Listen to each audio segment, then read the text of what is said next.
Boa noite, sejam todos muito bem-vindos aqui à Casa Fraterna Semente de Luz. Hoje nós teremos nosso irmão e querido amigo Bruno Amador, com o tema A Vida, Vida e a Morte. Vida e a Morte. Então nós vamos chamá-los agora para estar aqui conosco. Boa noite, Bruno. Boa noite, meu amigo. Tudo em paz? Tudo na santa paz. Antes de iniciarmos, então, vamos aproveitar, fazer uma prece para que as intuições possam chegar na tranquilidade da nossa mente espiritual e possamos aconchegar os espíritos amigos em nossos corações com muito carinho, um amor fraterno, como Jesus sempre nos acolheu. E dessa forma, querido mestre, vamos pedir a sua permissão para iniciarmos mais um encontro nessa quarta-feira, dizendo graças a Deus, graças a Jesus. Meu amigo Bruno, seja bem-vindo novamente à nossa casa e, a partir de agora, você terá até às 21 horas um microfone todo seu. Um bom trabalho. Muito obrigado, irmão. Boa noite a todo mundo que está nos assistindo. Estamos em 2 canais simultâneos aqui no Semente de Luz, e lá no nosso canal particular. Boa noite a todo mundo que está nos assistindo, e lá no Bruno Amador Oficial. Hoje a gente vai dar continuidade ao estudo, ao debate, às reflexões que a gente está fazendo do Livro dos Espíritos. E o tema de hoje é a vida e a morte. Então, a gente pegou algumas passagens do Livro dos Espíritos que falam sobre esse tema para trazer essas perguntas aqui e a gente começar as nossas reflexões. A primeira delas, evidentemente, é a pergunta 68, capítulo 4, na primeira parte do Livro dos Espíritos, que o subtítulo deste item é justamente a vida e a morte. A pergunta 68, o Kardec fala assim para os espíritos: qual a causa da morte dos seres orgânicos? Ou seja, a morte física. Qual é a causa dos desencarnes, da morte daqueles que estão ligados a um organismo, um ser orgânico? E os espíritos são bem diretos, falam assim: esgotamento dos órgãos. Só aí já nos traz alguns pensamentos. Hoje em dia, a gente tem, e aí sem querer questionar ou invalidar qualquer definição da atualidade, mas a gente tem hoje de que a morte, né, a morte física, pelo que está estabelecido legalmente em nosso país, ela é decorrente, por exemplo, da morte cerebral. Então, a morte cerebral, ela provoca ou estabelece, ao menos em definições humanas, a morte do ser. Portanto, a gente pode desligar os aparelhos para que o restante dos órgãos eles percam a sua vitalidade, porque assim definimos. Nem sempre foi assim, existem legislações para isso, e antes não existia essa legislação, e tínhamos outros parâmetros aí para estabelecer a morte física na legislação de nosso país. Mas os espíritos, eles evidentemente pensam no que é eterno, eles respondem baseado nas leis universais, no que é fático no universo, né? No que é real, no que de fato ocorre. E aí, quando Kardec pergunta qual a causa da morte dos seres orgânicos, eles são taxativos. Esgotamento dos órgãos. Então, o corpo só morre quando ele para de funcionar. Então, a morte é gradual, seja aí uma morte natural, por exemplo, ou de um acidente, ela não acontece de imediato. Ela rompe-se as estruturas orgânicas e o organismo para de funcionar. É como se fosse uma bicicleta que está em velocidade e você aperta o freio, ela vai demorar um tempo para parar. Ou um relógio que está funcionando e, de repente, alguma pecinha lá dentro quebra. Os outros elementos ainda tem um pouquinho de movimento e depois para. Não é de imediato ali, todos ao mesmo tempo. Então, quando há esse esgotamento geral dos órgãos, quando o corpo para de funcionar, é que há para a espiritualidade, de fato, desencarne. Quando os laços perispiríticos que ligam o organismo físico são desfeitos, e a morte orgânica, ela ocorre quando o corpo para. Não necessariamente quando o cérebro para, né? A famosa morte cerebral. A legislação atual diz isso, é útil, aí ter suas motivações, mas pensando espiritualmente, que é nosso compromisso com esses estudos, os espíritos deixam muito claro de que a morte física se dá com esgotamento dos órgãos. E a gente sabe que tem um elemento que o nosso organismo trabalha, né? Ele produz este elemento absorvendo algumas substâncias que estão contidas aí na atmosfera. Boa noite aí, Jorge. Esse elemento ele entra no corpo e nós produzimos uma coisa chamada fluido vital. Esse fluido vital é como se fosse um combustível para o organismo, né? É o que dá vida aos órgãos físicos, o que os permite entrar em funcionamento sob comando do espírito. Uma comparação que a gente sempre dá é de um carro que você coloca o combustível. Sem combustível não adianta o carro estar ligado, que ele não caminha. Por mais que você aperte o acelerador, o carro não vai caminhar. Ele precisa de um combustível para fazer aquilo tudo funcionar, senão o motor ele para. Por mais que toda a sua estrutura esteja ali montada, funcionando, montada adequadamente, ele não consegue andar porque ele precisa de um combustível para fazê-lo se mover. Esse combustível, comparativamente, aí guardadas as devidas proporções, seria o nosso fluido vital para o organismo físico. O Kardec, ele comentando aqui a questão número 70, ele compara o organismo a um relógio elétrico. Esse relógio elétrico, ele pode ter todos os seus componentes funcionando e adequadamente organizados, mas ele não vai funcionar se não tiver a eletricidade para impulsioná-los, para dar vida a eles, né, para fazê-los mover. E essa comparação ele faz para entendermos aqui um pouco do fluido vital. Vou ler aqui o trecho de Kardec só porque para a gente manter a fidelidade ao pensamento kardeciano, cientes que nós não estamos à altura de transmiti-los por completo. Diz o seguinte, comentário de Kardec na pergunta 70. Num aparelho elétrico, temos imagem mais exata da vida e da morte. Esse aparelho, como todos os corpos da natureza, contém eletricidade em estado latente. Os fenômenos elétricos, porém, não se produzem senão quando o fluido é posto em atividade por uma causa especial. Quando você liga na tomada e o fluido elétrico ele é posto em atividade lá. Poder-se-ia, então, dizer que o aparelho está vivo. Vindo a cessar a causa da atividade, cessa o fenômeno. Se tirar da tomada, se você cortar o fio elétrico, se você cortar a corrente elétrica, ele para de se movimentar. O fenômeno, o aparelho volta ao estado de inércia. Os corpos orgânicos são, assim, uma espécie de pilhas ou aparelhos elétricos, nos quais a atividade do fluido determina o fenômeno da vida. A cessação dessa atividade causa a morte. Então, este fluido vital, que é o que os espíritos respondem aqui na questão 70, ele diz o seguinte, que é feito da matéria e do princípio vital dos seres orgânicos quando esses morrem. A matéria inerte se decompõe e vai formar outros organismos. O princípio vital volta à massa de onde saiu.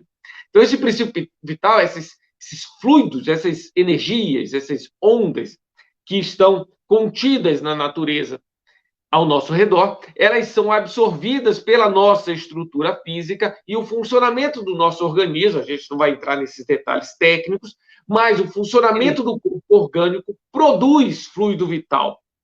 Ele não é estanque no nosso organismo, o corpo físico ele gera fluido vital, ele trabalha com essas energias para produzir fluido vital e manter o próprio corpo. Evidentemente, como a matéria ela é dinâmica e a gente não tem uma capacidade de comando sobre ela para produzir, digamos assim, o fluido vital eterno, né? O sonho dos alquimistas lá na antiguidade, querer a vida eterna, física, até paradoxalmente, como se a vida eterna física pudesse nos trazer a felicidade que a gente almeja, ela, na verdade, vai chegar um momento em que a gente precisa mais da vida fora do corpo do que da vida do corpo para o nosso processo de aprendizado. Hoje, a gente precisa mais da vida física em determinados aspectos do que a vida fora do corpo, que a gente precisa ainda aprender muitas coisas básicas e que a matéria nos vai colocando nas situações adequadas, nessas provações, para a gente poder aprender as questões morais. Quando tivermos mais elevado, a gente vai cada vez mais aproveitando corpos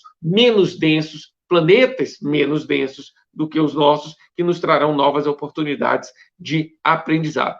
Então, a gente produz este fluido vital no nosso organismo, como a gente não tem o comando perfeito do corpo, e a nossa matéria ela é muito instável por ser densa, ela se desgasta naturalmente, essa produção de fluido não a mantém sem desgastes, digamos assim, né? Sem ela envelhecer, sem o organismo físico se desorganizar com o tempo, seria o próprio envelhecimento, e isso causaria o desencarne em determinado momento, considerando a causa-morte natural. Então, esse fluido vital é o que possibilita a vida orgânica. Todo corpo orgânico tem, de uma forma ou outra, elemento ali, dentre os seus elementos, o fluido vital. E nosso organismo físico tem a diferença em relação aos demais seres que vivem encarnados em nosso planeta, que nós temos a consciência mais ativa. Nós, espíritos conscientes, com vontade, com livre-arbítrio, espíritos com E maiúsculo, né, de acordo com a codificação, esses espíritos já individualizados, a gente tem a capacidade de comandar o nosso organismo físico. Boa noite, Alexandra. Seja bem-vinda também. Então, nossa mente comanda o nosso corpo. Dentre esses comandos, tudo que funciona no nosso corpo é comandado por nós, espíritos que somos, através de comandos mentais e de vibrações que vêm do nosso íntimo, passando a perispírito, passando ao organismo físico.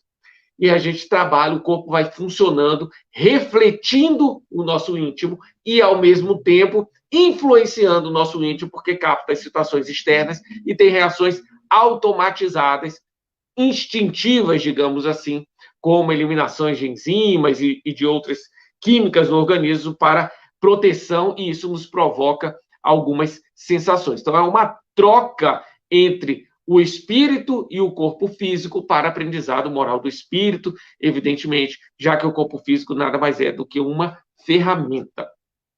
Então, o fluido vital é o que promove a vida, consequentemente, o organismo físico só morre, ele só perde totalmente sua vitalidade quando esgota-se o fluido vital. E existe uma série de motivações para o esgotamento desse fluido vital. Então, quando o organismo ele é de alguma forma rompido, quebrado, ferido, a sua organização é interrompida, não se consegue mais o pleno funcionamento dele porque as peças estão desorganizadas, logo aquele fluido se esvai e a gente não consegue ficar produzindo mais, esgota-se, acabando o fluido vital. A morte física vem em decorrência. Da mesma maneira, quando a gente envelhece e morre por morte natural, o organismo físico, por não conseguirmos manter ele sem desgastes intimamente, falta de capacidade íntima nossa, espíritos, em planetas superiores, a gente vê relatados aí na própria codificação, na revista Espírita, de Kardec, a gente vê ele perguntando sobre planetas superiores. Ele cita aqui no nosso sistema solar, o planeta mais evoluído do nosso sistema solar é Júpiter, e lá em Júpiter uma encarnação dura comparativamente, não é um número exato, porque lá a contagem de tempo, diz os espíritos, é completamente diferente da nossa. Fico imaginando que ela talvez não seja nem linear, como a gente estabeleceu no nosso sistema de medição de tempo, mas, comparativamente, ele disse que uma encarnação lá dura mais ou menos 500 a 600 anos terrestres.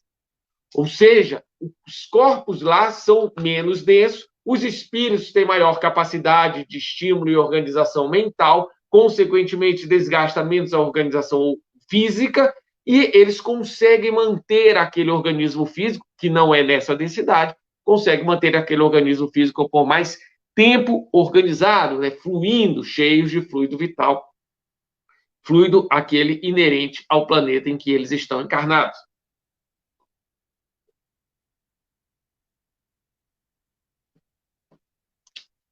Assim, o fluido vital, quando se esvai, o corpo morre.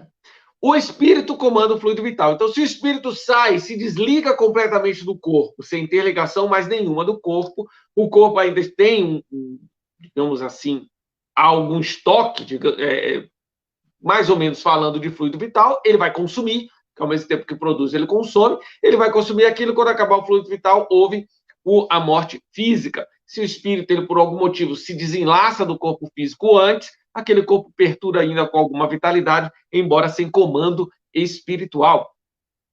Um outro ponto sobre o fluido vital, também tem aqui no Livro dos Espíritos, ele diz que há casos, embora a gente não tenha como saber, há a possibilidade de você ter bebês, né, corpos, nascendo sem a presença de um espírito.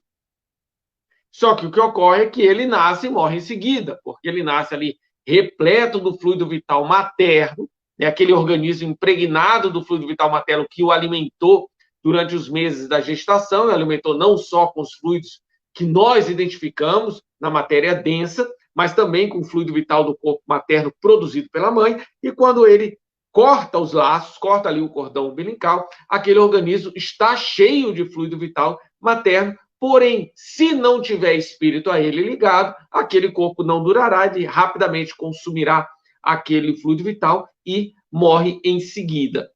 Não temos como saber, e pela quantidade de encarnações que temos em nosso planeta, a gente pode falar seguramente que a grande imensa maioria dos corpos que nascem tem um espírito ligado ali desde a sua concepção, e esse processo de encarnação, essa oportunidade de vermos, de ofertarmos ou de colaborarmos com a encarnação de outro ser no seu processo evolutivo, é sublime e ato de extrema misericórdia. Por isso, jamais temos qualquer justificativa para atentarmos ou desejarmos ou intentarmos eliminar em qualquer parte um processo encarnatório. O processo encarnatório surge, inicia-se no momento da fecundação do óvulo, formação ali do zigoto, até o desencarne físico. Neste período, é a sublime oportunidade de aprendizado moral para o alcance da felicidade naquele espírito que está ligado ao corpo físico, desde a sua primeira célula, o zigoto, até a velhice do organismo físico. Romper isso é retirar uma oportunidade gigantesca daquele espírito aproveitar melhor o caminho da sua felicidade. Ok? No capítulo 3, agora já da segunda parte, o Kardec ele vai perguntar aos espíritos o que sucede pós-morte física. Tá bom, e no nosso desencarne, o que vai acontecer? Primeira pergunta é exatamente essa, 149. Que sucede à alma no instante da morte? Volta a ser espírito, respondem os orientadores. Isto é, volve ao mundo dos espíritos, de onde se apartara momentaneamente. E aí Kardec, seguida, pergunta, e o que nós levamos? Essa pergunta a gente já fez várias vezes, né? Depois do meu desencarne, o que eu levo deste mundo? Evidentemente, nada de matéria. Porém, nós levamos tudo aquilo que está no nosso íntimo, porque nós não mudamos apenas porque nos desligamos do aparelho físico. Você continua sendo quem você é. Com seus gostos, com seus desejos, com suas certezas, com suas dúvidas, com seus anseios, com seus medos, com a sua paz, com a sua tormenta íntima. Desligar-se de um organismo físico é um processo técnico-material. Ele não muda o psicológico, o emocional, o racional da criatura. Ele apenas é como se retira um véu pesado. Eu dou a comparação a um escafandro. Vocês lembram dos escafandros de antigamente? Aquela roupa de mergulhador antiga, pesadona, com aquele capacete redondo que tinha uma bolinha aqui na frente, duas do lado, que a pessoa quase não conseguia se mexer. Aquele escafandro, metaforicamente, seria o nosso organismo físico, e a pessoa lá dentro, o espírito. Que ele está ali com pleno vapor, ele tem mais força física do que o escafandro consegue movimentar, às vezes se movimenta devagar, porque o aparelho não o permite. A visão dele é limitada por aquele círculozinho que ele está. Embora ele tenha a capacidade visual de 180 graus, mas aquele círculo não permite ele ver. O aparelho que ele está ali vinculado não limita a sua visão, e como tantas outras coisas. O nosso corpo físico é como se fosse um escafandro. Nós, espíritos, estamos vendo muito limitadinho, só nos sentidos que o corpo físico nos permite. Mas, tirando o escafandro, o ser está liberto com todo o seu potencial. Tirando o corpo físico, o ser está liberto com todo o seu potencial. E com todo o seu potencial, suas qualidades e suas deficiências. O corpo, ele meio que dá uma filtrada nisso. Tem até os porquês disso. É extremamente benéfico para espíritos da nossa maturidade, ainda pequena, essa limitação para que nós nos mantenhamos encarnados e passemos por situações que uma encarnação promove para a nossa própria evolução. Então, o que nós levamos conosco é o que a gente leva do dia a dia. O desencarne não faz com que você evolua ou involua moralmente. A encarnação faz. Enquanto você está vivo, você está passando por provas, testes, exercícios de moralidade. Encaremos uma encarnação, uma vida física, como um exercício de moralidade. Você não vai para a academia para exercitar o corpo físico, melhorar aí o batimento cardíaco, melhorar a disposição física, para amadurecer seu sistema muscular. Você não faz um exercício de alimentar-se saudavelmente dia após dia, evitando os exageros, para manter a saúde orgânica, para manter o sistema digestivo funcionando direito.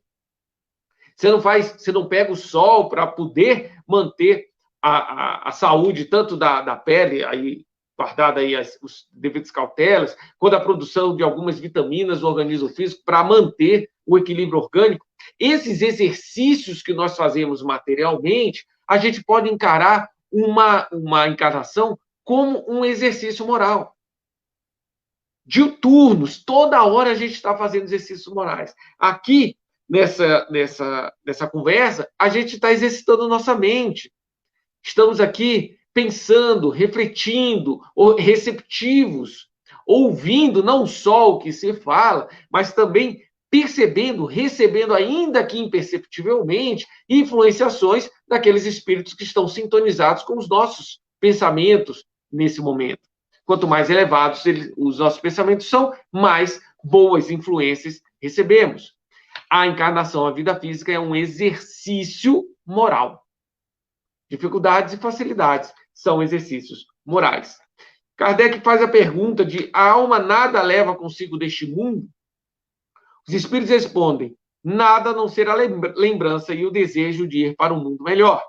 Lembrança cheia de doçura ou de amargor, conforme o uso que ele fez na vida física. Quanto mais pura for, melhor compreenderá a futilidade de que deixa na terra. Olha só o que eles falam. Quanto mais pura for a alma, mais vai compreender a futilidade do que ele deixa na terra. Porque o que deixa na terra é um exercício e não um objetivo. O que ele deixa na terra é uma das formas e não a única. O que deixa na terra é ferramenta e não aquilo que eu almejo. É apenas um instrumento e não a obra em si.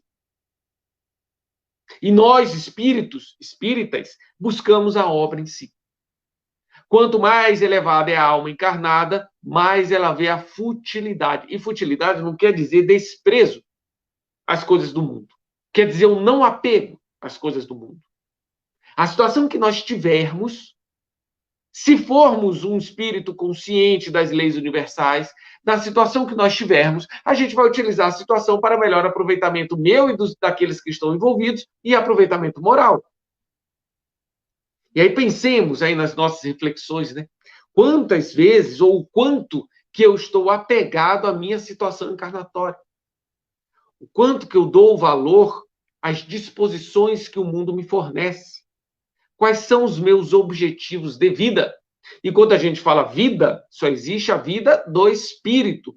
O corpo, ele é uma consequência do comando do espírito, que tem uma aparente vida, a gente chama de vida orgânica, uma aparente vida que, na verdade, ela é um movimento estimulado pelo comando mental daquele que está ligado ao organismo físico. como um aparelho elétrico, ele tem uma aparente vida pelo fluxo elétrico que o chega. O fluido vital se movimenta no organismo físico pelo comando da mente. O fluido elétrico chega ao aparelho quando eu coloco a tomada no interruptor. Então, o corpo ele tem uma aparente vida, é a vida orgânica. Mas a vida real, aquela que não cessa jamais, que não depende de nenhum fluido especial estar passando por ela existe por si e é uma troca incessante com o universo, é a vida do espírito. Por isso que ele é imortal. Ele não depende de um elemento externo a ele para ele ser animado, para ele ganhar vida. Ele vive. O corpo depende de um outro elemento externo a ele para ganhar uma vida aparente. A vida física é uma vida aparente. É como se eu tivesse com um fantoche movimentando o fantoche e o boneco ganha vida aparente. Tem até um filmezinho aí na internet de um fantoche e uma criança, deve ter seus 2 anos de idade, e ela começa a interagir com o boneco como se ele fosse um ser real, um ser vivo. E ele está lá comandado pelo artista. E ela interage com ele. Somos nós, na nossa ilusão infantil encarnatória. A gente acha que o corpo é o que tem vida. A gente se confunde com o nosso corpo. A gente acha que nós somos corpos, que nós temos essa forma, que nós temos essa personalidade ad eterno. E, em verdade, a vida encarnatória ela é um instrumento, é o fantochezinho. E é um instrumento que é extremamente útil para a nossa evolução moral, dado o nosso nível de maturidade. Então, a pergunta que fica aqui, quanto mais pura uma for, melhor compreenderá a futilidade que deixa na Terra. O quanto nós estamos apegados às coisas do mundo, às questões materiais. O quanto que, se me retirasse aquela situação, aquele bem, algo que eu estou vivendo no mundo, se me retirar isso do dia para a noite, o quanto que eu vou sofrer com crise de abstinência. Se me tira o meu corpo, o quanto que eu sofro com, mas o meu corpo, eu gosto tanto dele. Se me tira a minha casa, se tira as minhas condições materiais dos sentidos físicos, seja a visão, ou seja a fala, a capacidade de ouvir, a audição, seja os bens materiais que eu possuo, seja a organização social que eu estou inserido, seja as pessoas que estão ao meu redor, nesta encarnação, seja as funções que cada um está exercendo, de amigo, de parente, etc. Se me retiram, porque retirar isso independe da minha vontade, se elas se vão ou se as coisas saem da minha mão ou do meu controle, o quanto que eu vou sofrer por abstinência àquela situação. Ora, quando a gente desencarna, quando o corpo físico perde a vitalidade e o espírito se liberta do organismo físico, nós perderemos absolutamente tudo o que é inerente ao mundo. Eu perco a minha condição social, eu perco meus bens materiais, eu deixo de conviver com aqueles que eu estou convivendo diariamente, eu perco a forma física, eu perco os olhos, a boca, isso tudo sai do meu controle, sai do meu comando. Os meus planos que eu fazia materialmente, eles não vão ser mais possíveis ser realizados. As expectativas que eu tinha para as coisas materiais que acontecem ao meu redor, eu não vou ter mais como satisfazer essas expectativas. No desencarne, isso tudo vai acontecer. O quanto que nós encararemos essas coisas como úteis, mas não fundamentais para a minha evolução. Ok. Tendo elas, farei bom proveito moralmente falando, não é para desvios, é para engrandecimento moral. Quando Jesus me retira essas situações, seja pelo desencarne ou por qualquer outra situação, tudo bem, eu me adapto à nova realidade e aí continuo exercendo a minha capacidade de evoluir. Ok?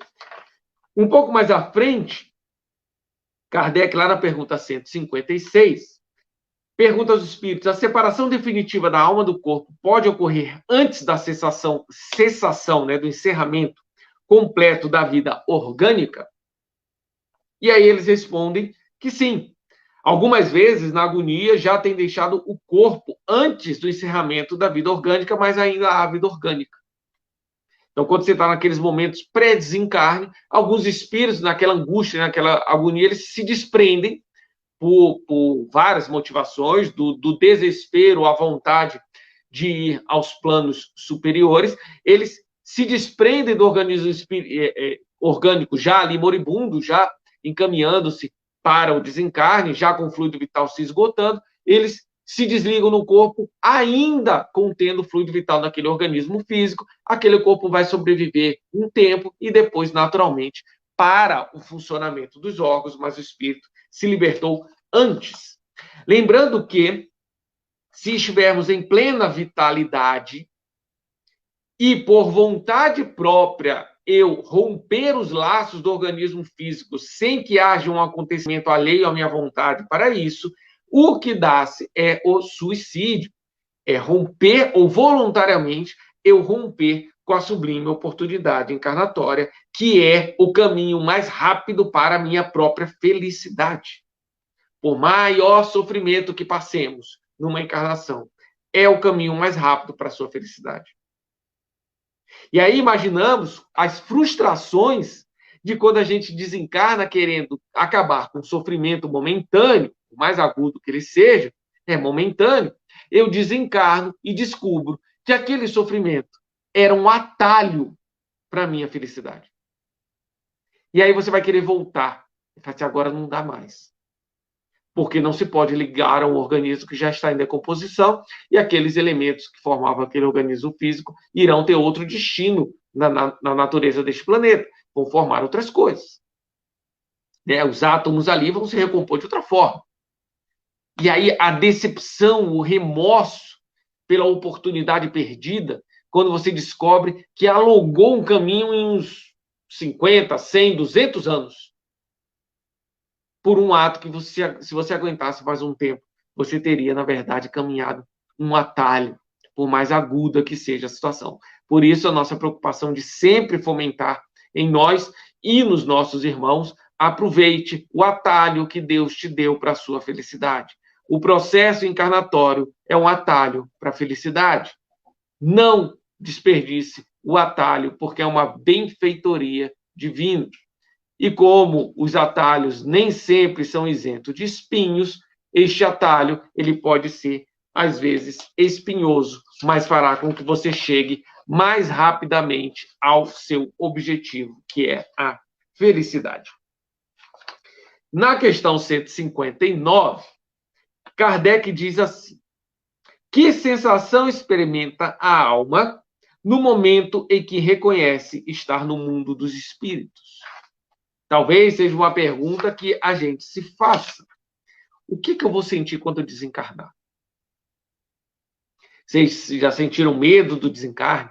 Alguns falam assim, eu não tenho medo do desencarne, eu tenho medo do que eu vou encontrar do lado de lá. André Luiz fala que nós não somos duas sociedades separadas pela linha da morte, mas somos uma única sociedade de espíritos interagindo e convivendo o tempo inteiro. Não há um lado de lá. Há situações diferentes para a mesma vida de espírito. Encarnado ou desencarnado. Ah, mas eu não lembro o que é que eu fui na encarnação passada. Meu irmão, você lembra o que você fez no dia 12 de maio, às 20 horas do ano de 2003? Nesta encarnação? Você não lembra? A não ser que seja um fato muito marcante, a gente não lembra. Alguns não lembram o que fizeram semana passada, nesse horário. E a gente quer lembrar ou condicionar a nossa existência a lembranças que foram assimiladas por nós em outra estrutura orgânica. Que não esta. Que esta não vai conseguir refletir porque ela foi assimilada de outra forma. Por outra estrutura, com outras sinapses, com outra conformação. O protocolo é outro. Ela não absorveu dessa maneira e este organismo aqui, este cérebro, não vai conseguir interpretar. Salvo algumas exceções, que aí tem os efeitos do perispírito ou da própria mediunidade. Então, eu lembrar o que eu fui na encarnação passada não condiciona a minha existência. E eu não vou ir para o outro lado. Eu vou retirar o corpo físico. Quando retiro o corpo físico, eu retiro o escafandro, eu retiro o que me prendia, o que me limitava, e passo a ter a sensibilidade de espírito. Escafandro, que eu vejo pouquinho, retiro ele e passo a ver tudo. mas eu passo a ver o que eu estou vivendo. E nós não vivemos o ambiente físico, nós vivemos o ambiente íntimo, sempre. Nós não vivemos a vida externa, nós vivemos a vida íntima. Cada um de nós vive em um mundo particular. A vida que você vive, o mundo que você vive, é construído por você. Construído por você pelas suas interpretações das situações externas. A situação externa é a mesma. 2, 3 pessoas passam pela mesma situação e têm percepções, sensações, emoções, entendimentos, visões completamente diferentes, personalíssimas. Cada uma vive uma experiência diferente, dada a mesma situação externa. Porque nós não vivemos o mundo exterior. Nós, espíritos, vivemos o mundo íntimo. E colaboramos para a construção do mundo exterior. Olha que bacana. Eu, espírito, vivo o meu mundo íntimo. E a partir dele eu colaboro para criar uma situação externa. Que outro vai viver essa situação externa do qual eu coloquei apenas um dos tijolos? E ele vai viver aquela situação externa de acordo com a visão íntima dele. E vai construir um mundo íntimo dele, que é a vida dele. Portanto, quando Kardec diz aqui, pergunta aqui, o que a gente vai encontrar? Que sensação experimenta a alma no momento em que se reconhece no mundo dos espíritos, no momento que se reconhece desencarnado? Os espíritos respondem, depende. Se praticastes o mal, impelido pelo desejo de o praticar, no primeiro momento te sentirás envergonhado de o haveres praticado. Eu vou abrir meus olhos. Eu vou ter outras percepções que eu não tinha porque o corpo físico não me permite, eu não tenho capacidade de extrapolar as sensações físicas, outros espíritos superiores têm, eu ainda não tenho. Então, estou preso mesmo no corpo físico. Quando retiram ele, eu tenho outras percepções. Eu vejo não pelo instrumento físico ocular, mas eu vejo pelas vibrações perispiríticas do meu corpo inteiro. Mesmo que eu não tenha consciência disso, eu absorvo aquelas sensações. Com a alma do justo, as coisas se passam de modo diferente. Ele se sente como que aliviado de grande peso, pois que não teme nenhum olhar perscrutador. A alma dos justos fica aliviada, porque não teme nenhum olhar que vai te pesquisar, te analisar, querer te julgar. Ela não tem. Como diz Paulo de Tarso, né? Tem uma consciência incorruptível. Já aquele que pratica o mal teme. Teme porque, no fundo, ele sabe o que fez, ele sabe as motivações que fez. E ele sabe que nem sempre as suas motivações são nobres. E eu tento esconder isso de mim na sociedade encarnada, dá para esconder. O corpo físico filtra, eu tenho protocolos sociais, eu tenho aí aculturamento social, que são úteis para equalizar, alinhar espíritos, às vezes, em sintonias completamente diferentes. Então, a nossa legislação, a nossa cultura, as nossas regras sociais são úteis. Não é à toa que existem todas as sociedades desde que o mundo é mundo, porque elas são processo natural da lei de sociedade. Espíritos muito diferentes, em evolução intelectual, em evolução moral, precisam se alinhar de alguma forma. Para se alinhar de alguma forma, você precisa criar alguns protocolos de convivência, alguns padrões de convivência, que é a resultante do comportamento de todo mundo. Então, essas regras sociais que se alteram com o tempo, dada a evolução da sociedade, elas sempre vão existir até que a gente consiga enxergar a regra máxima de toda a sociedade universal, que são as leis divinas, que são imutáveis, são inalienáveis, e nós não temos por onde escapar. E aí, falando um pouquinho de livre-arbítrio, nós não temos como escolher não cumprir a lei de Deus. E o exercício das regras sociais, montadas, cada um colocando um tijolinho, né? A nossa cultura é uma resultante dos comportamentos individuais, cada um colocando um tijolinho, é um exercício. Lembra que tudo na encarnação é um exercício? é um exercício primário para compreendermos que há uma lei universal, imutável, indelével, inalienável, em que todos nós estamos submetidos, querendo ou não, gostando ou não. Não temos como escapar. Então, esse sentimento anárquico perante o universo só vai te frustrar. Eu vou fazer o que eu quero, com limites, e quem impõe o limite não é você. Você vai fazer o que você quer, até o ponto em que isso lhe traga benefícios morais, mesmo que seja pelas dores, sofrimentos e decepções. Mas Deus só permite o que lhe é benéfico. Nós podemos escolher tudo que está ao nosso alcance. Tudo que nos foi delegado. Até o nosso livre-arbítrio nos foi delegado. Livre-arbítrio não é eu poder fazer o que eu quero. Livre-arbítrio é uma ferramenta divina para que nós saibamos concluir que não existe outra opção senão seguir a lei divina. Livre-arbítrio não é você ter várias opções. É um exercício, uma ferramenta, para você descobrir que só tem uma única opção na sua existência, que é seguir as leis universais. Um pouco mais à frente, lá na 165, Kardec pergunta: o conhecimento do Espiritismo, aí para nós espíritas, o conhecimento do Espiritismo exerce alguma influência sobre a duração mais ou menos longa da perturbação pós-desencarne? E os espíritos respondem: influência muito grande. Por isso que o espírito já antecipadamente compreendia a sua situação. Porém, a prática do bem e a consciência pura são o que maior influência exercem. Eles dizem que quando a gente desencarna, a gente passa por uma perturbação natural, uma adaptação à nova forma de interagir com o universo. Hoje, eu interajo com o universo quase que 100%, pelo menos no que eu tenho consciência, a partir do instrumento físico. Quando eu desencarnar, eu vou interagir com o universo sem o instrumento físico. Vou ter outras percepções, o escafandro. Vou tirar o escafandro. Vou ter outras percepções. E eu tenho que me adaptar a isso. Tal como a criança, pós-encarnação, pós-encarne, quando ela está recém-encarnada, ela se adapta ao organismo físico e à nova forma de ver o universo.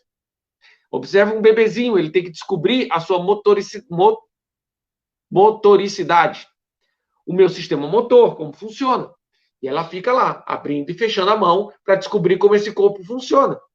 Porque este corpo jamais existiu em nosso universo. Ele é único. Nunca existiu o corpo que você está animando. Nunca existiu a formação que você está animando, a formação orgânica. Então, eu tenho que aprender a como mexer com ela. Eu nunca mexi com essa ferramenta. E aí o bebezinho vai aprendendo como interagir com o corpo, vai aprendendo como perceber as situações desse mundo, vai se adaptando à realidade do mundo encarnatório em que ela está, porque 50 anos atrás a realidade era outra, 50 anos à frente a realidade vai ser outra. Na minha próxima encarnação, o mundo vai dar diferente. Certeza. E eu vou ter que me readaptar a ele. Em breve tempo. 10, 15 anos, eu tenho que estar adaptado a essa nova realidade. Quando eu desencarno, eu vou passar por um processo de adaptação também, que é essa perturbação que eles chamam. A não ser espíritos extremamente conscientes, que têm consciência que são espíritos ainda no corpo. Que pensam como espíritos e não como corpos. Que fazem planejamentos espirituais em detrimento dos planejamentos materiais. Que têm expectativas de vida não atrelada à estrutura física, mas atrelada à moralidade espiritual. Estes que percebem o mundo pelo viés espírita têm mais facilidade neste desenlace. Essa perturbação é menor. É curioso que a gente passa perturbações, às vezes o termo perturbação perturba, né? A gente passa perturbações durante muitas fases, muitos momentos da nossa encarnação. Quando você está acordando, você passa por uma perturbação, você passa por um momento de readaptação que o corpo está ligando de novo. Você está vindo de um outro momento em que suas percepções eram fora do organismo físico, você volta ao corpo físico, engata ele de novo, como se ligasse na tomada, né? Embora nunca foi desligado, você engata ele de novo, começa a produção orgânica, física e fluídica. E meu corpo liga e agora eu vou passar a perceber de novo as situações ao meu redor através do aparelho físico. Horas antes, você estava percebendo as situações que aconteciam sem o aparelho físico. E eu passo uma perturbação para poder acordar. Só que eu acho isso natural. Não, tudo bem. Às vezes até gosto, sabe, aquela preguicinha, o meu cérebro ainda começando a funcionar. Você não me pergunta nada complexo de manhã cedo, não, porque eu ainda tô ligando. Ainda estou me reiniciando. E a gente acha, ok, normal. Mas nos causa algum temor se eu pensar pós-desencarne. A perturbação é similar. Só que a grande diferença é que esta perturbação pós-desencarne, ela está extremamente, fundamentalmente ligada à sua realidade íntima. Quando eu acordo do sono físico, o organismo vai me fazer acordar. Por misericórdia divina, eu tenho um exercício do despertar lá no desencarne. É só um exercício. E aí, se eu não der conta, meu organismo vem e me puxa e eu me enquadro de novo no processo encarnatório. Já quando eu desencarno, eu estou entregue à minha consciência. Eu estou à mercê da minha realidade íntima. E aí eu pergunto a você, isso é bom ou ruim? Não é para os outros, não, para você individualmente. É bom ou ruim? Quanto mais eu tenho a consciência tranquila, que é o que ele fala aqui, a consciência pura, da consciência mais elevada, quanto mais eu tenho dessa consciência, mais essa sensação me é suave. Quanto menos eu tenho uma consciência mais elevada, estou apegado às coisas do mundo, guardo remorsos, guardo mágoas, guardo rancores, eu fico vivendo emoções negativas. Por isso o perdoe, né? O perdão retira de você essa revivência de situações que te causam desequilíbrio, porque quando você desencarna, você vai estar entregue à sua realidade íntima. A gente não pode nem acusar os outros. Ah, foi fulano que fez isso comigo. Porque a minha realidade íntima vai formar a situação externa que eu estou vivendo. É como se eu percebesse concretamente a lei de causa e efeito. O meu íntimo vai refletir no mundo externo que eu estou enxergando. E a gente começa a entender, por misericórdia divina, que existe uma lei de causa e efeito. Como somos seres ainda aprendizes, a gente tem muitos equívocos que nós cometemos intimamente, a gente vai ver tanta coisa que não queria ver, que às vezes fica pesado demais. E aí o que é que Jesus faz? Seu meu irmão, deixa eu aliviar o teu coração um pouquinho. Não vai dar para se despertar a consciência e conseguir se livrar de tantas coisas acumuladas no seu íntimo sem uma ajuda externa. Vou lhe dar uma ajuda externa. Vou lhe acoplar de novo a um corpo físico. O corpo físico, o escafandro, vai filtrar isso tudo das suas próprias percepções de si e do mundo externo. Você vai começar novamente uma encarnação com a oportunidade de ganhar fôlego, de respirar moralmente para atravessar novos desafios. E entenda, você acabou de perceber que funciona a lei de causa e efeito, esquece isso não quando você estiver encarnado. Ah, mas eu não vou lembrar consciente. Você não lembra o que almoçou um mês atrás. E, no entanto, você sabe se você tem uma alimentação saudável ou não. Você sabe se tem que melhorar a sua alimentação ou não. Sem que você precise lembrar de todas as refeições que você fez nos últimos 10 anos. Porque é impossível se lembrar. Mas você sabe se melhorou a alimentação ou não de quando você tinha 5, 10 anos de idade a menos. Alguns pontos marcantes ficam. É a mesma coisa quando você encarna. Eu sei o que eu tenho que melhorar. Que alimentação espiritual eu tenho que melhorar? E a gente vai absorvendo isso sem necessariamente ter que lembrar das minudências, né? Sem ter que lembrar dos pontos pequeninos. A prática do bem e a consciência pura são o que maior influência exerce. O conhecimento espírita facilita, mas não realiza a mudança íntima. O que realiza a mudança íntima é a vivência moral do teu íntimo, do teu coração. Não é o que entra na boca que suja o homem, mas o que sai da boca, porque o que sai da boca reflete o que está cheio o coração. O que suja o homem, o que traz infelicidade, o que traz tormentas, é a nossa realidade íntima. Cada um de nós vive um mundo personalíssimo. Até que consigamos um dia compreendermos o universo com uma clareza não suja, não opaca pelo nosso egoísmo. Até que eu consiga viver e entender o universo a partir dos olhos de Deus, não a partir dos meus olhos, eu criarei um mundo pessoal. E Jesus não me exige que eu não crie ele agora, não tem a menor condição. É como se eu exigisse uma criança de 2 anos que corresse uma maratona, não tem a menor condição. Mas ela precisa começar a caminhar, daqui a pouco vai começar a correr, a andar de bicicleta, a fazer exercício à medida que cresce, para manter a saúde orgânica. Mesma coisa eu com a saúde, com a minha saúde moral. Mas ele me pede que eu exercite isso o tempo inteiro à medida que eu amadureça. Então, tudo que nós conseguimos fazer de bem, partindo do nosso íntimo, com a motivação certa, isso faz com que nós nos preparemos para o nosso desencarne. Esquecer ou não querer pensar que um dia desencarnaremos não faz com que você fique encarnado eternamente. É certeza que desencarnaremos. Cabe a nós prepararmos para esse desencarne, para reduzir essa perturbação. E como nós preparamos para o desencarne? Encarnando, vivendo a encarnação. Aproveitando os momentos para aprendizado moral. Quando você é contrariado, reflita em si qual é a causa daqueles sentimentos negativos. Não é a situação externa, porque cada um vive um mundo personalíssimo. O que eu tenho no meu mundo que aquela situação externa provocou desgastes? Para eu mudar isso no meu mundo. Para que eu passe aquela situação externa sem desgastes íntimos. Eu posso não concordar, eu posso influenciar para que as coisas mudem, mas eu não posso ter um desgaste íntimo, um conflito íntimo, uma paixão inferior, como diz Kardec, porque aí eu vou estar criando uma realidade íntima, uma lente suja, que eu vou perceber o mundo a partir dela.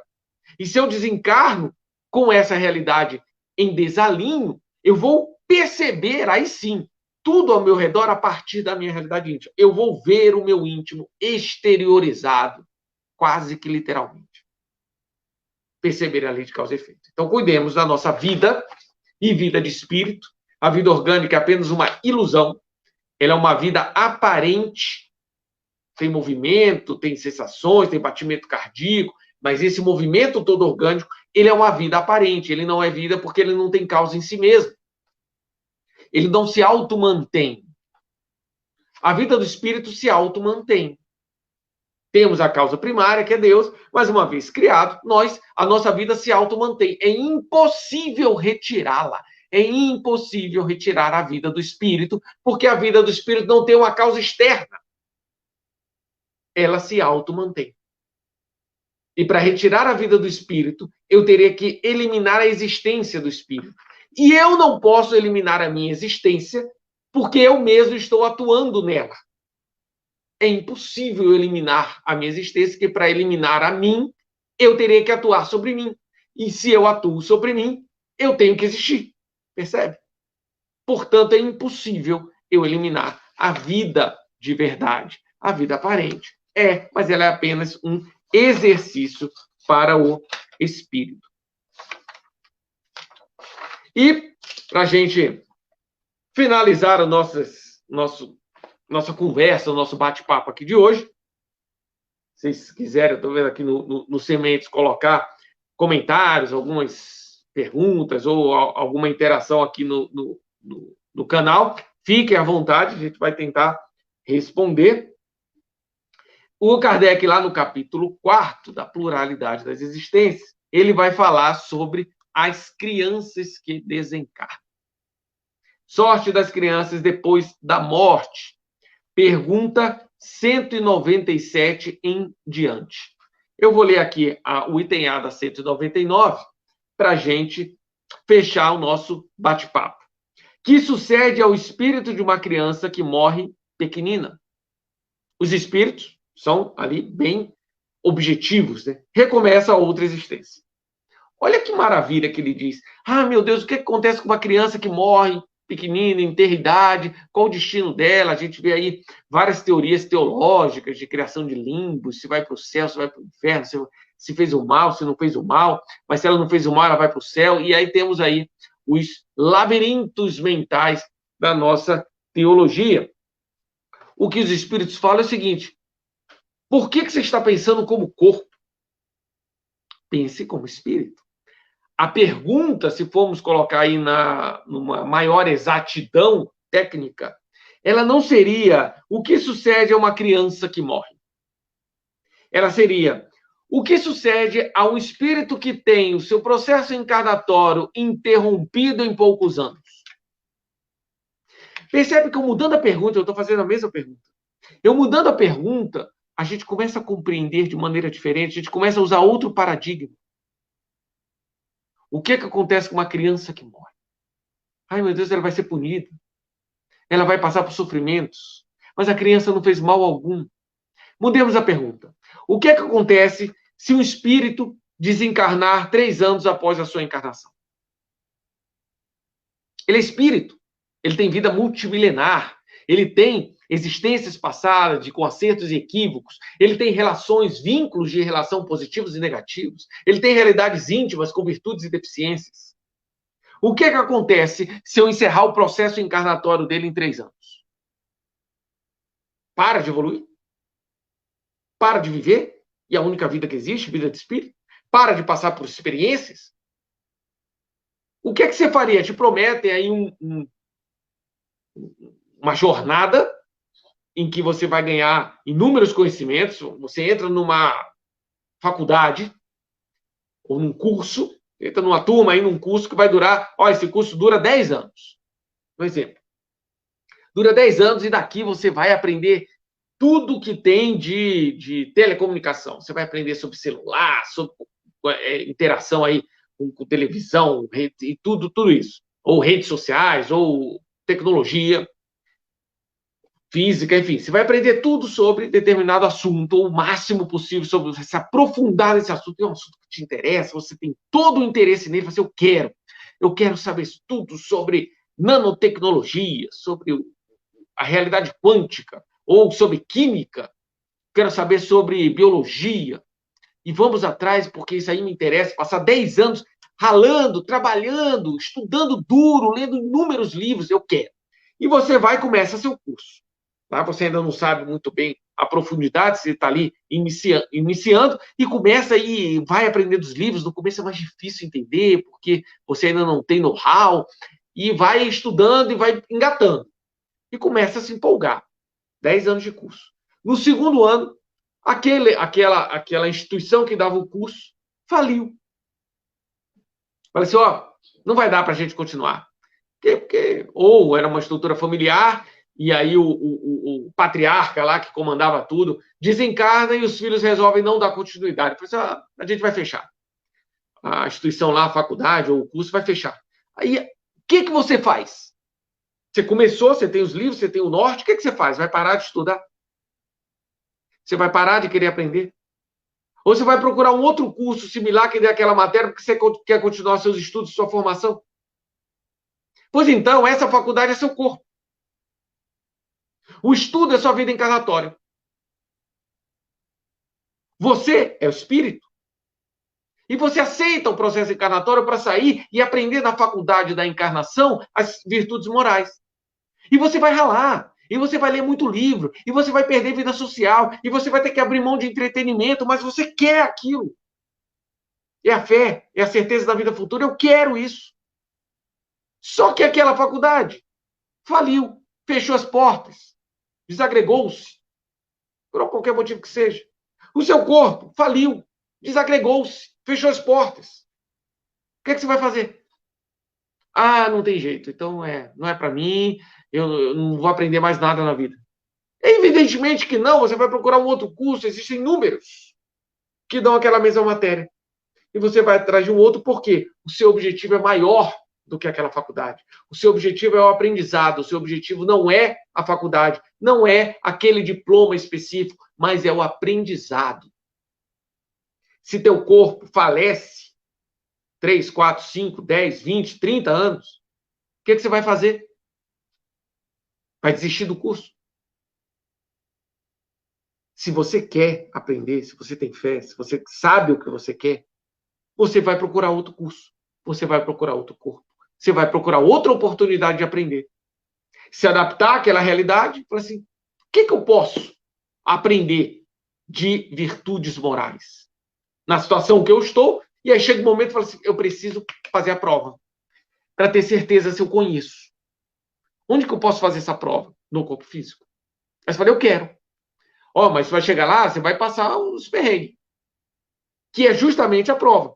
Quando você vai fazer uma prova de concurso, você não passa 4 horas sentado numa cadeira, às vezes numa sala gélida, mas você quer, você se preparou anos a fio para aquilo. Eu quero a encarnação, eu me preparei anos a fio para aquilo.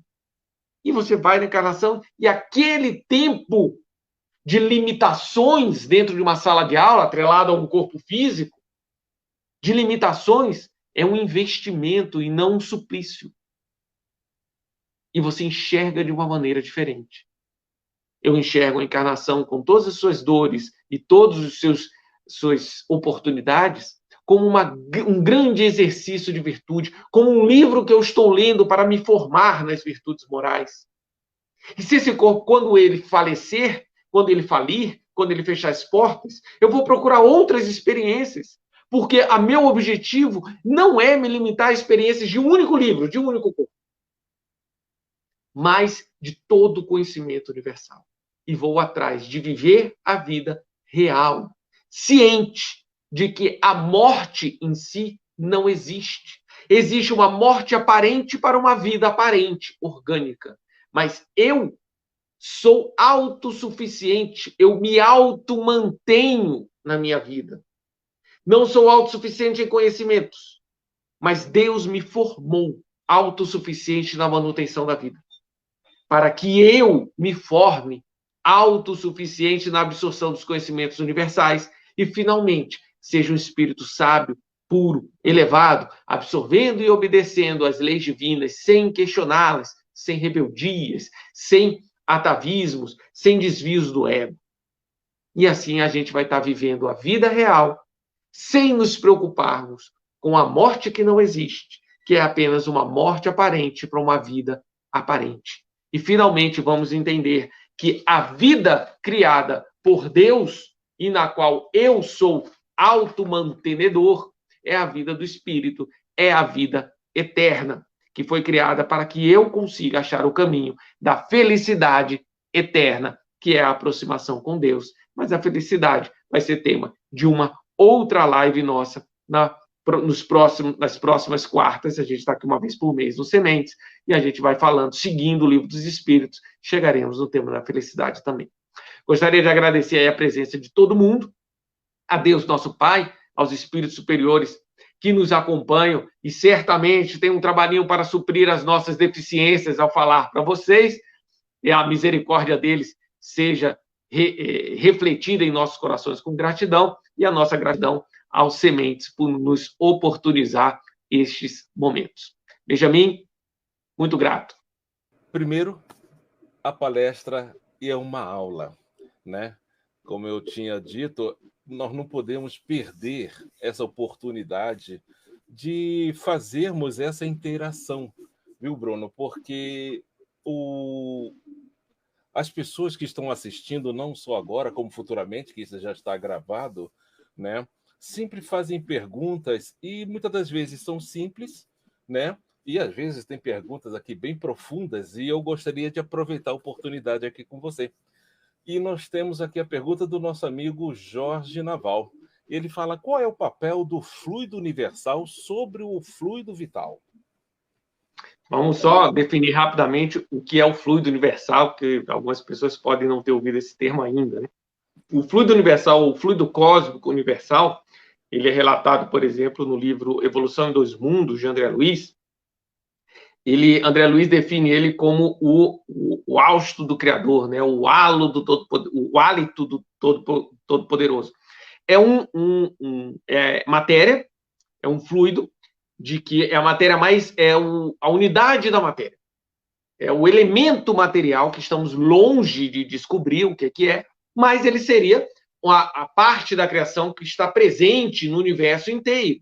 E tudo que nós vemos e observamos é uma decorrência desse fluido, é uma organização deste fluido, é uma montagem deste fluido. Tal como a gente faz com a nossa química, que a gente pega átomos, monta e forma um elemento. O meu dedo aqui tem uma série de átomos e ligações entre moléculas para que ele tome esta forma. Esta parede tem moléculas aqui dentro que tomam outra forma. Um exemplo clássico é o carbono e o carvão e o diamante. Apenas a estrutura das moléculas modifica a aparência delas.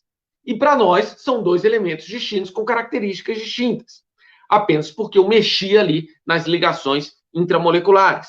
Se a gente for trazer isso para o fluido universal é o elemento material, se assim podemos chamar. Einstein chamava da poeira cósmica. Existe um elemento, hoje a gente está vendo aí matérias e antimatérias, enfim, estamos ainda debatendo muito, tateando imaginativamente, às vezes, o que seria o elemento material. O que os espíritos falam é que existe um elemento material, e a este elemento chamamos de fluido cósmico universal. Está presente em todo o universo e é dele que decorre absolutamente tudo em questão de matéria. O fluido vital é matéria.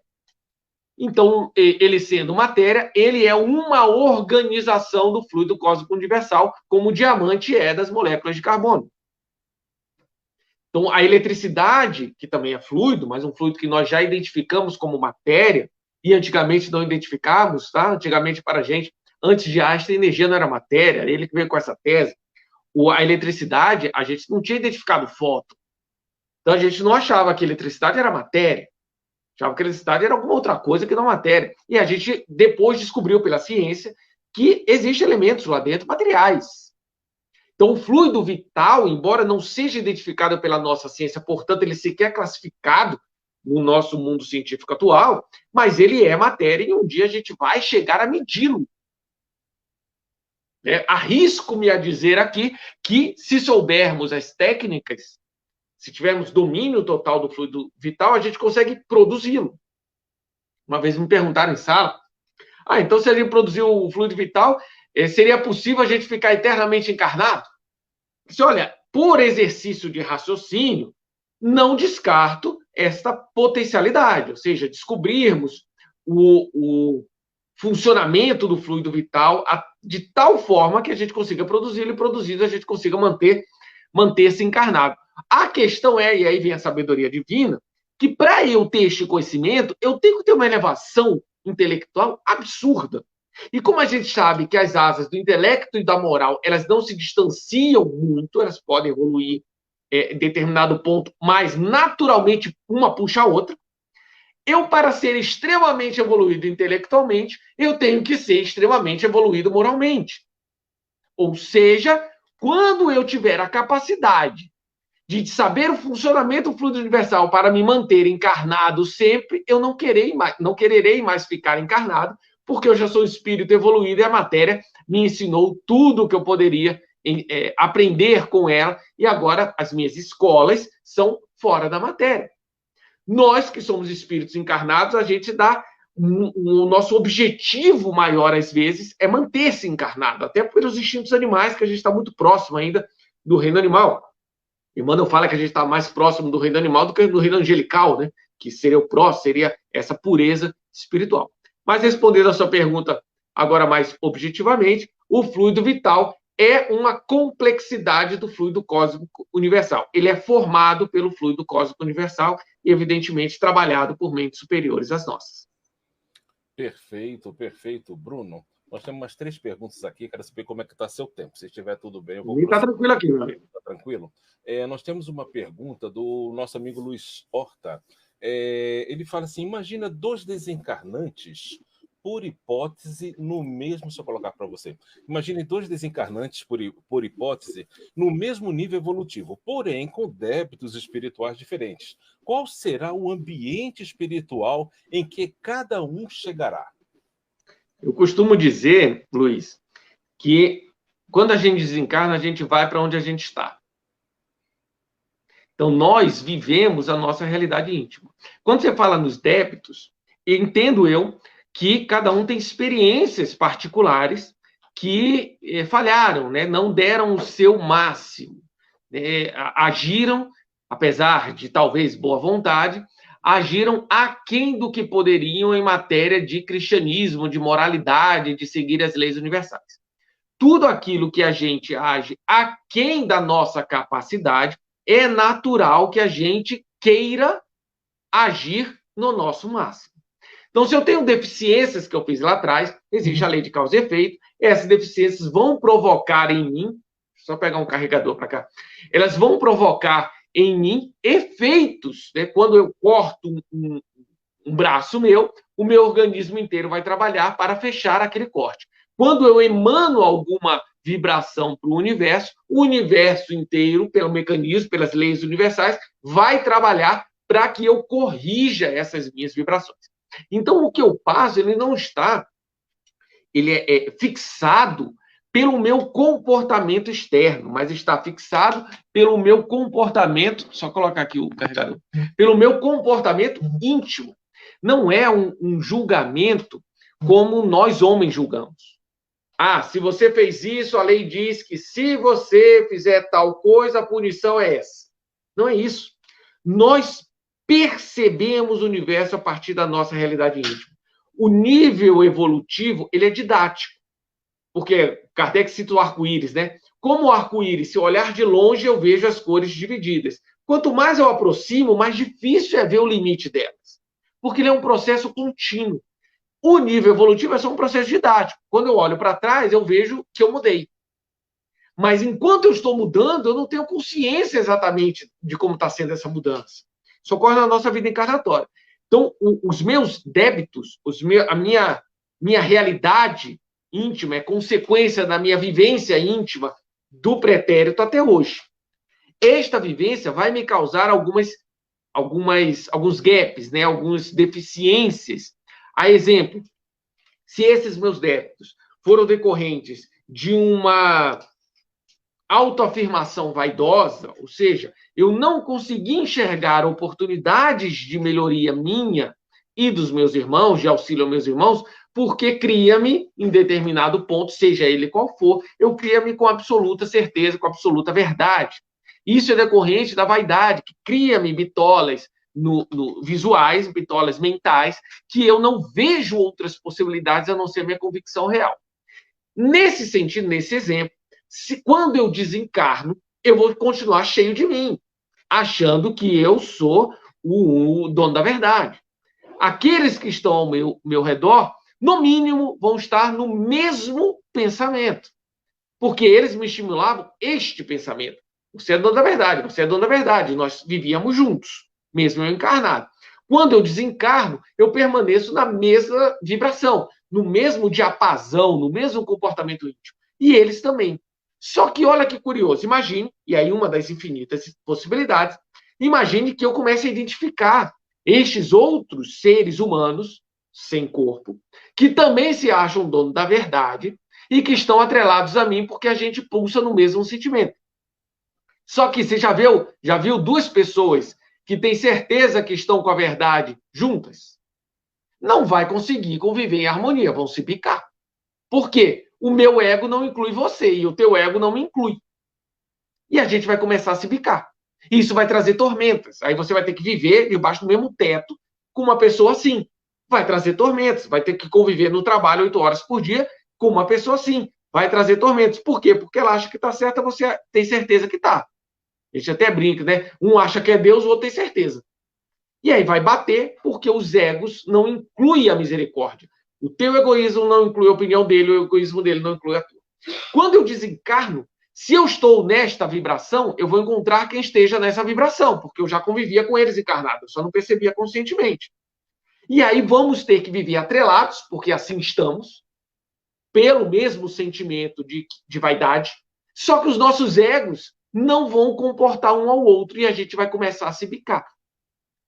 Sem o filtro físico. Ou seja, vai trazer tormentas. Tormentas pela minha postura íntima. Independentemente do fato exterior que a evidenciou a mim ou para os outros. Mas a minha postura é essa, eu vou ter que mudar a postura. Ou seja, humilhar-me perante Deus, né? Tornar-me humilde. Humilhar perante Deus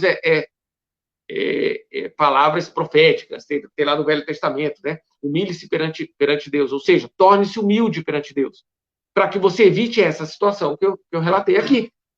Não é um julgamento de depara. Ah, você falou isso para o seu irmão achando dessa, portanto vai ter tal punição. A motivação de você ter agido assim lá atrás permanece no seu íntimo, ela vai se manifestar de inúmeras formas. Esta causa no meu íntimo, eu tenho que encontrar para poder modificá-la. Senão, passaria as consequências da causa íntima que eu vibro e outros que vibram da mesma causa íntima negativa estarão comigo. Só que o ego dele não me comporta e o meu não comporta ele. E a gente vai se bicar, e a gente vai se bater, a gente vai se engalfinhar. E a gente se engalfinhando, a gente não vai conseguir sair um do outro, porque a motivação íntima de vaidade, por exemplo, é a mesma. E a gente vai ter que viver junto, só que um batendo no outro. Qual é a solução? Sai dessa vibração. Ou seja, humilhe-se. Admite que você pode não estar certo. Admite que às vezes você está errado. Admite que a opinião do outro é válida. Concorde ou discorde, mas não se ache superior a ele. E aí você vai quebrar essa vibração que mantém vocês dois debaixo do mesmo teto, vinculados. Não mantendo vocês dois vinculados, você muda de vibração, você pode até conviver com ele, mas vocês já não estão mais atrelados. E aí esse sofrimento, não, ele deixa de existir, pelo menos naquele ponto. E assim a gente tem que fazer com todos os pontos íntimos nossos. Por isso Jesus fala do conhece-te a ti mesmo.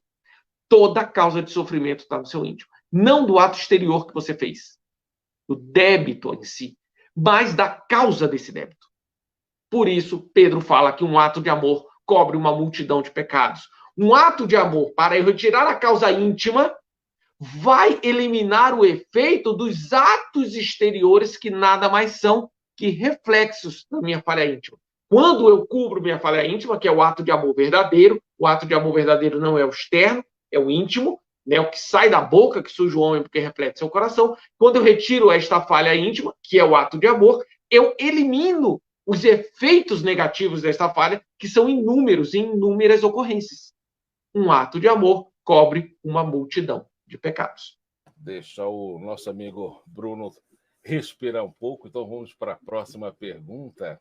E a pergunta é da nossa amiga Sandra Santana. A criança, ao desencarnar, ficará com a mesma perturbação de um adulto? Terá a percepção de um adulto ou terá uma experiência diferente, sabendo que o espírito é antigo? Então, a da criança é muito interessante a gente refletir sobre isso, né? Então, nós somos seres ainda materiais. Então, a gente encarna em um corpo físico e estamos submetidos a esse organismo físico. Tanto que a gente se confunde com ele, a gente acha que é ele, de tal forma que eu desencarno e a grande, imensa maioria de nós mantém a mesma forma física, mesma forma que o corpo físico. Não temos mais o corpo, temos um perispírito maleável, e ele é moldável a partir da nossa realidade íntima. Só que, para mim, eu sou assim. Provavelmente eu desencarno e vou continuar usando óculos. Até eu me desapegar da ideia que eu sou dessa forma. Que se eu tirar o óculos, eu não enxergo. Até eu me desabituar disso, eu vou continuar usando óculos. Se eu tirar, eu não vou enxergar. Da mesma forma, uma criança, ela tem uma redução perispirítica e consciencial para poder se acoplar no corpo da mãe, também pela misericórdia divina. Quando você reduz a sua consciência, você reduz os efeitos negativos das falhas íntimas que carrega, e você acoplado no íntimo de outra pessoa, não só fisicamente, mas psiquicamente, é uma ligação muito profunda, e você reduz-se para que você não a prejudique demasiadamente com as nossas vibrações ainda inferiores que possuímos em nossos corações. E ali vai se ligar um organismo físico, vai montar o organismo físico e minha consciência vai começar a ser puxada, digamos assim, pelo desenvolvimento físico para ela voltar à plenitude. Eu, por si só, o meu processo de despertamento de novo dessa consciência depois da redução consciencial para ser acoplado a um outro ser, a mãe, eu vou me despertar dessa consciência sendo puxado pela genética, pelas leis da matéria. E aí eu vou passar por esse processo. Eu já passei por esse processo milhares e milhares e milhares de vezes. Quantas encarnações nós não tivemos? Logo, eu estou habituado, automatizado neste processo. Se eu desencarno em tenra idade, aos 3, 4, 5 anos de idade, eu vou esperar inconscientemente, por automatismo mental, salvo espíritos que já têm uma consciência maior do que o comum de nossa humanidade, eu vou esperar que aquele processo todo continue. Tal como eu hoje desencarno, espero que eu tenha essa aparência. Então, eu moldo o meu perispírito inconscientemente com esta aparência. Quando criança, eu vou esperar. Então, não raro, quem desencarna quando criança, e eu não estamos falando aqui numa regra absoluta, mas pelo comum da nossa humanidade, ele passa um período vivendo como criança, por automatismo, ainda que desencarnado. André Luiz nos conta de uma instituição na espiritualidade só para crianças. E ele explica isso lá. Se eu não me engano, é Missionários da Luz. Agora não vou lembrar direito o livro, mas eu acho que é Missionários. E ele vai visitar essas crianças, que são espíritos desencarnados em tenra idade.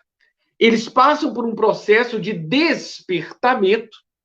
Então, ou seja, essa perturbação é uma perturbação, podemos dizer, diferente de quando você tem a consciência plena de um adulto, porque eles continuam por automatismo, por, como diz André Luiz, adestramento multimilenar.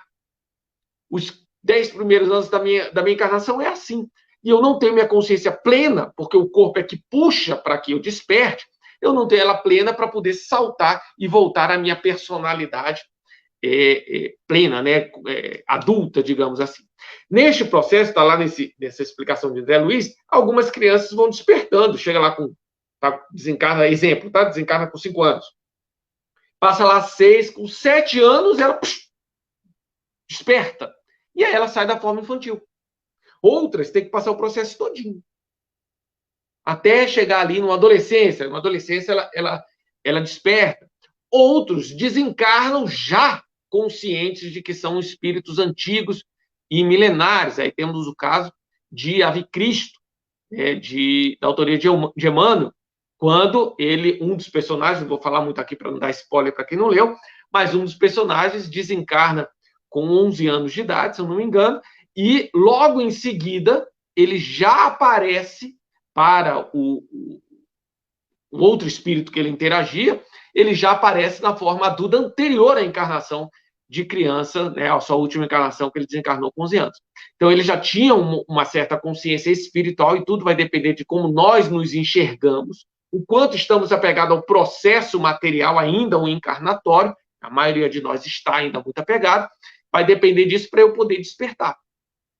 Os espíritos falam desse desapego. André Luiz conta isso lá no Nosso Lar, de que alguns espíritos conseguem levitar. Mas a maioria que chega lá, não. Por quê? Ainda esperam que a gravidade puxe o corpo. Porque é assim a nossa vida. Só que quando você não tem corpo, a gravidade não puxa teu corpo. Por que você fica preso ao solo? Porque eu espero que assim seja. Hábito milenar, né? Ou adestramento multimilenar. Nas palavras de André Luiz. A minha mente, inconscientemente, espera que assim o seja. E eu não consigo me libertar disso. Para a gente ter uma noção de como este hábito mental é forte, ocorre na nossa encarnação. Eu não sei quantos de vocês já passaram alguma experiência de um procedimento médico, né, hospitalar, em que você tivesse que ficar na horizontal, deitado depois desse procedimento. O pessoal que já teve filho aí, tomou hack, às vezes você tem que passar 2, 3 dias deitado, não pode levantar. Ou já fez alguma outra cirurgia que tivesse que dar anestesia na coluna, você tem que ficar ali 2 dias deitado. Nesses 2 dias deitado, quem já passou por isso sabe muito bem, você vai ter uma dificuldade em urinar. Por quê? Você espera que levante para urinar. E deitado, a sua mente está condicionada nesta encarnação mesmo a não dar o comando para o seu corpo para que ele libere a urina da bexiga. Algumas pessoas conseguem, depois de alguma adaptação, então ela consegue fazer. Tem outras que não conseguem. Tem que passar sonda, aquele procedimento médico, porque ela não consegue. Por mais que ela queira, por mais que ela saiba, por mais que ela entenda a situação dela, ela não consegue só pelo fato de estar deitada.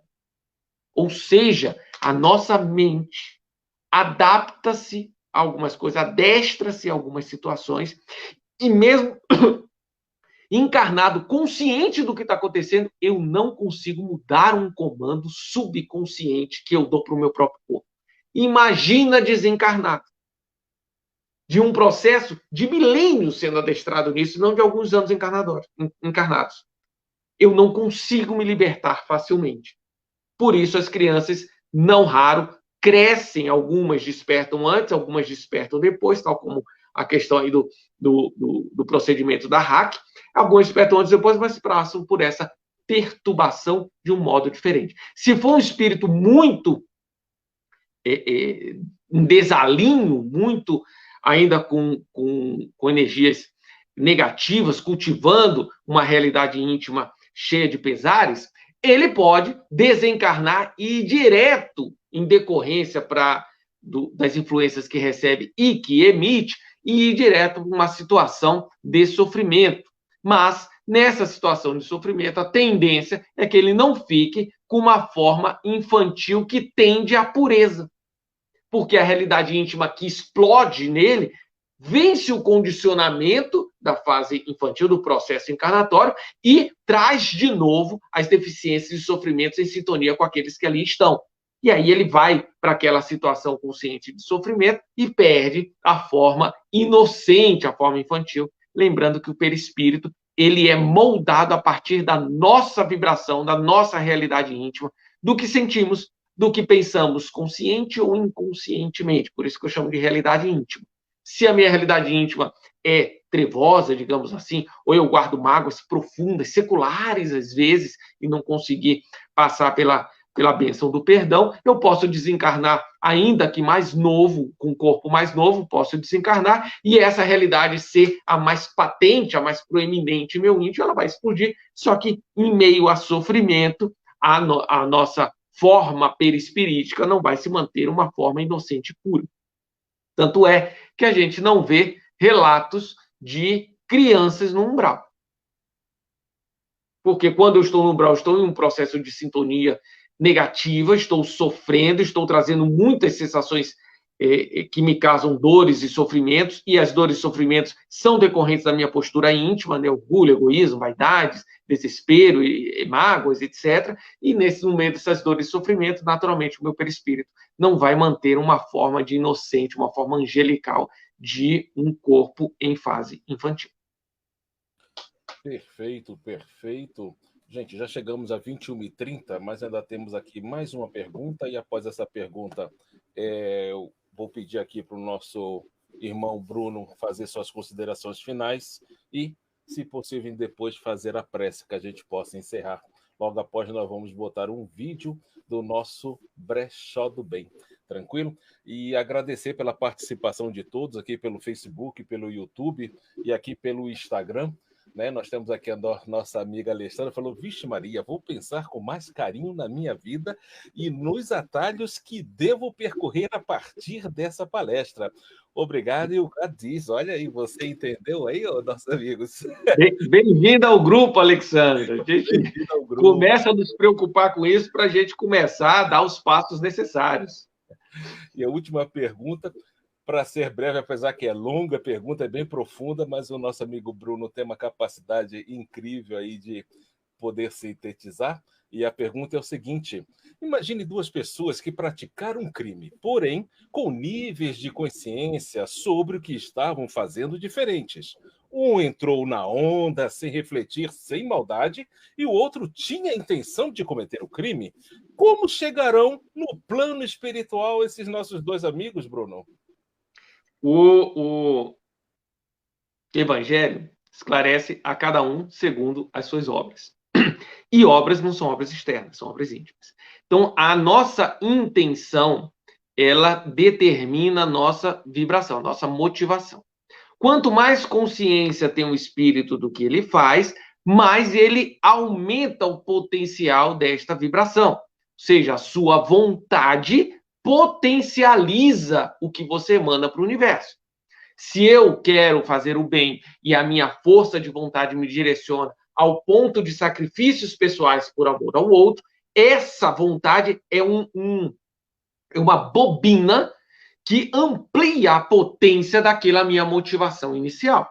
Da mesma forma, quando eu quero fazer o mal, quando eu quero cometer alguma coisa que a minha consciência já sabe que não tem que ser feito, quanto mais eu direciono a minha vontade, ela é uma bobina, uma indústria, uma potencializador daquilo que é a minha motivação inicial. Então, considerando aí o seu exemplo de alguém que se deixou levar, ele tem o demérito de não ter exercido a sua vontade, ou seja, a passividade da sua própria vontade tem consequências, porque Deus instituiu a nossa vontade para que nós tomemos as rédeas da nossa evolução e nos direcionemos no caminho do bem. Então, ele vai ter também efeitos de voluntariamente tornar-se passivo perante uma situação. O hábito de eu não refletir sobre o bem e o mal é um mal. Porque eu fico entregue a outras inteligências, voluntariamente entregue a outras inteligências que vão me influenciar e me manipular.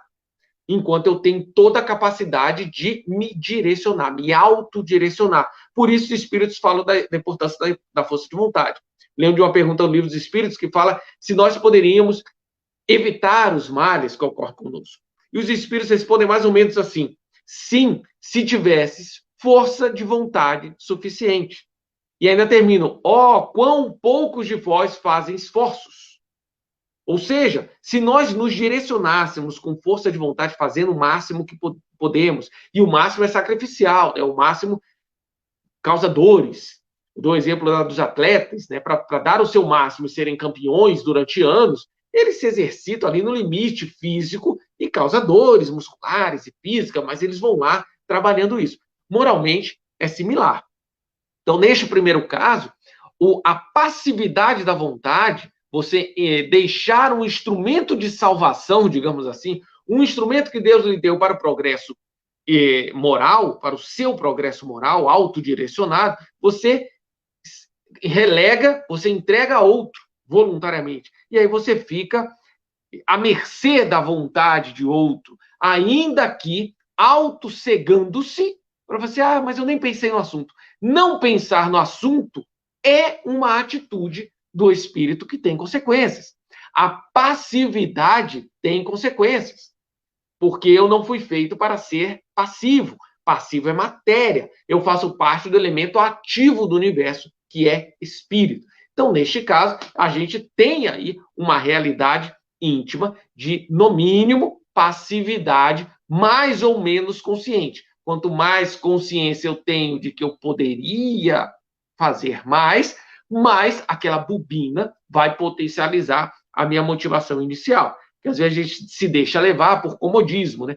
Eu sei que eu poderia resistir mais um pouco, mas não estou muito disposto a essa resistência, não. Cansa. E aí eu não quero, não, deixa, vai. E aí eu vou me deixando, ou então uma coisa que me agrada, acontece muito entre os jovens, né? Aquela roda de jovens que fica num ciclo retroalimentar de estímulo, e você se desagrada de uma coisa, não vou aí, não. Mas tem tanta coisa que eu gosto daquele grupo, que eu vou me permitindo, daqui a pouco o grupo vai indo para um lado que inicialmente eu não queria ir, e aí chega um momento que eu não estou nem mais pensando, estou só curtindo.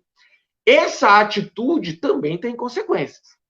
No segundo caso, aquele espírito tem consciência do mal que está fazendo e faz conscientemente, entendi eu, que querendo fazer aquele mal, se satisfazendo com aquele mal que está fazendo. Aí a gente tem a bobina da vontade direcionando. Quanto maior o tempo que dura essa vontade, mais prejuízo é para o espírito, porque eu estou potencializando um mal em mim mesmo, que lá na frente eu vou ter que desfazer tudo, até achar a causa e retirar a causa.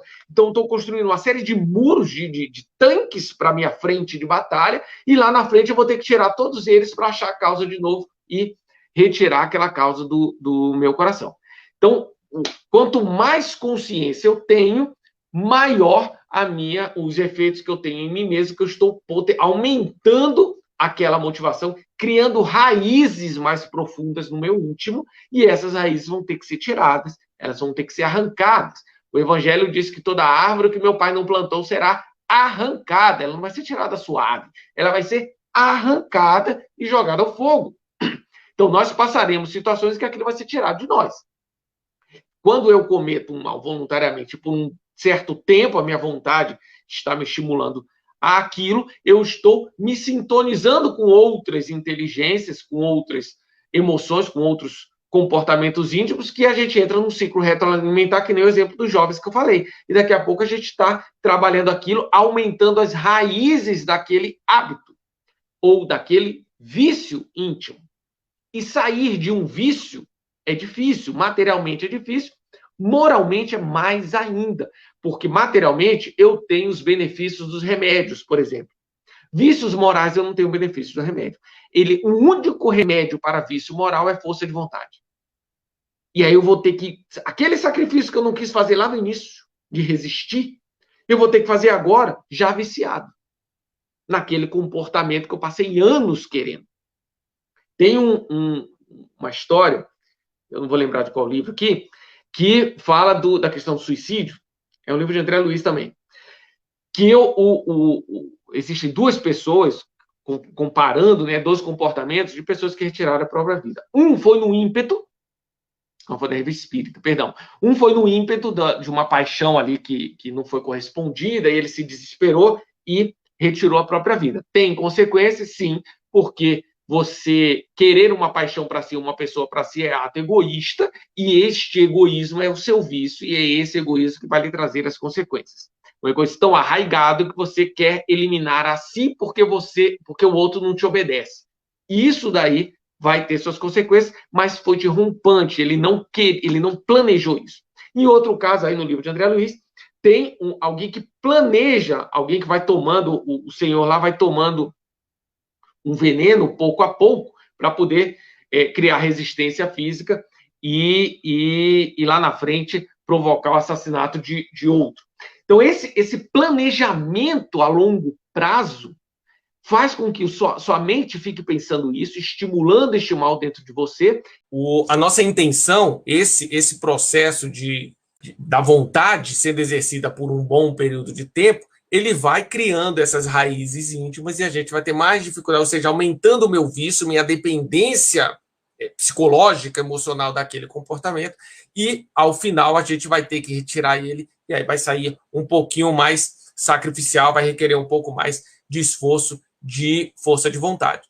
Respondendo aí o nosso irmão Luiz, são 2 situações que aparentemente são iguais, apenas que um tinha mais consciência, um queria e outro não, mas a gente vê que existem outras variáveis que a gente tem que lidar. A passividade, o quanto que eu me entrego àquela situação, ou seja, qualquer situação que a gente passa, a gente pode comparar didaticamente, ou seja, quanto mais eu tenho consciência e vontade, mais eu agravo o aprofundo no meu vício, ou a gente ampliar o nosso raciocínio, e aí a gente tem que fazer exercício conosco, o quanto que eu poderia ter feito, o quanto que eu estou abrindo mão das ferramentas que Deus me deu para eu poder seguir o meu processo evolutivo.